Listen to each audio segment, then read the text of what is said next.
A very warm welcome to your English class. In today's class, we'll revise phrases and clauses. So, before we start, let's have a quick review of what we already know. What is a phrase? A phrase is a group of related words within a sentence, right? A phrase can be found in the beginning, middle, or the end, right? A phrase may or may not have a subject or a verb or both. Thus, a phrase has a meaning but does not convey a complete thought, right? So, now let's start with the noun phrase.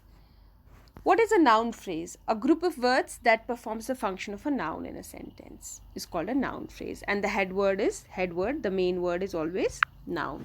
So, let's try these sentences. The boy wants to go home. The phrases usually answer the question, the main question in the sentence. The boy wants to go home. So the noun phrase is to go home. Where does the boy want to go? To go home. Head word. Julia was thinking about her friend back home. Julia was thinking about her friend back home. Let's do it together. Where is the noun phrase? Identify the noun phrase. Julia was thinking about her friend back home. So this is the noun phrase. It's performing the function of the noun in the sentence. Moving on to the adjective phrase. Adjective phrase, as we know, must have an adjective, and the words that act like an adjective in a phrase are called, in a sentence, are called adjective phrase. So let's try here. That was an act of cowardice. So the adjective phrase is act of cowardice, right? It was a sunset of great beauty. Great beauty is the adjective phrase, right? Moving on to the next, adverb phrase. So a group of words that performs the action of adverb in a sentence and modifies a verb is called an adverb phrase, right? So let's identify the adverb phrases here. The constable acted in a swift manner.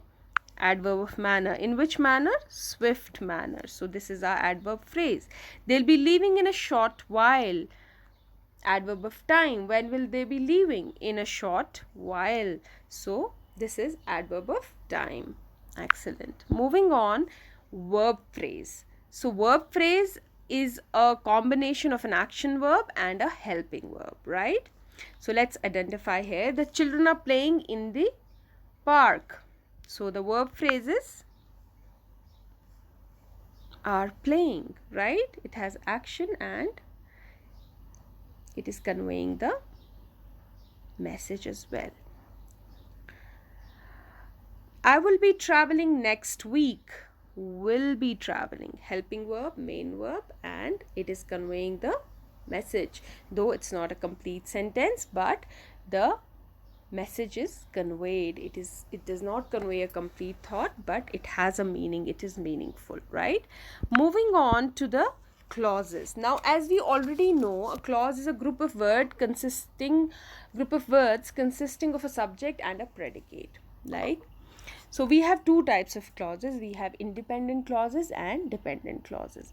Independent clauses are also called the main clauses because they can stand on their own and make a complete sense, right? They convey a complete thought. They have both. They have subject, they have predicate, and convey a complete thought. Whereas a dependent clause is a group of words that has a subject and a verb but is dependent, okay, and does not make complete sense on its own. It is dependent on the main clause, the independent clause, to make full sense, complete sense. A dependent clause is called dependent because it has marker words like, because, after, before, since, right, and conjunctions like but, and, or, not, yet. Let's identify here the independent and dependent clause. Her aunt didn't utter a word, but her eyes were filled with tears. So her aunt didn't utter a word can be an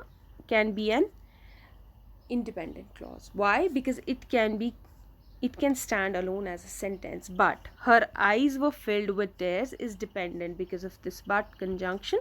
It is dependent on this portion to make complete sense, right? Moving on to the next. Sarah gifted me a tray which was made of silver. Sarah gifted me a tray is a complete sentence. It can stand on its own, right? It can make sense on its own. But which was made of silver is independent. It's dependent. It is dependent on the first part. On Sarah gifted me a tray, which is independent and can stand alone as a sentence. But which was made of silver cannot. It is dependent on the first part, which is independent or the main clause. I hope you got a nice review of what we have already learned. So practice some more sentences and keep practicing. Inshallah, you'll do well. Thank you. Have a good day.